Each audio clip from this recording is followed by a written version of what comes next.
Hey guys, it's Jen Evangelista from Grace in Color. If you don't know, I'm assuming you do by now. But it is day 10 of Countdown to the Cross. Thank you so much for joining me in this challenge. And today we get to read about the resurrection. And this is the most glorious story in all of the Bible. And I want us to read it. It's only a few little verses. We're going to just read this, but then I'm going to encourage you to read some other verses as well to see what this really means for you in your life. Okay, so first of all, the verses that we're going to read, the passages that we're going to read today are Matthew 28 verses 1 through 10, and then John 20 verses 1 through 18. And this is a description of Resurrection Sunday. And I'm not going to really talk about these verses. It's pretty self-explanatory, but it is so astounding to think about. So everything from the angel with the bright light to the guards that fell like dead to the women who were at the tomb to Jesus who met up with them. And I mean, just all of it. It's unbelievable. It's unbelievable. It's folly, really. It's foolish. And the Bible even says that the truth of the gospel is foolish to those who don't have ears to hear. So I want you to take this and I want you to put yourself in the scene for a moment. But then I want you to move beyond it and I want you to really look at what this means for you. Our God is not still on the cross. He has taken our sin.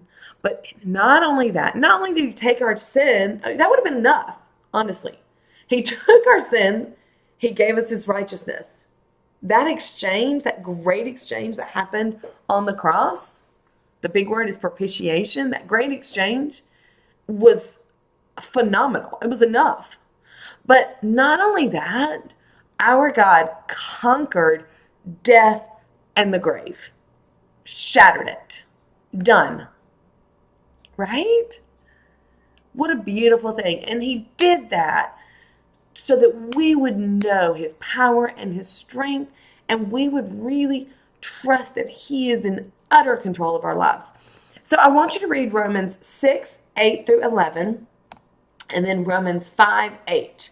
Those short verses, I put them in the description and in the email that you're reading. But I'd like for you to read those as well. And I really want you to contemplate and think on what Christ's death and resurrection means for you today. And enjoy the celebration. Whether it's Easter Sunday that you're hearing this or not, it does not matter. We are celebrating a risen King.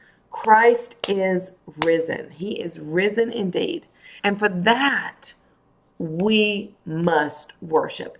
If he did nothing else for us in our lives, which obviously is not true, he does a lot for us.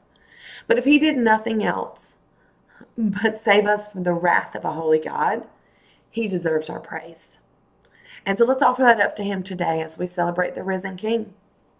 And thank you again for joining me. Let me know if there's anything I can do for you. Please respond to me, email me, comment, do whatever you need to do to get in touch with me. But I would love to hear from you and hear how this challenge has impacted you, if it has. And just a reminder of the gospel and the goodness of our risen Savior. Have a great day.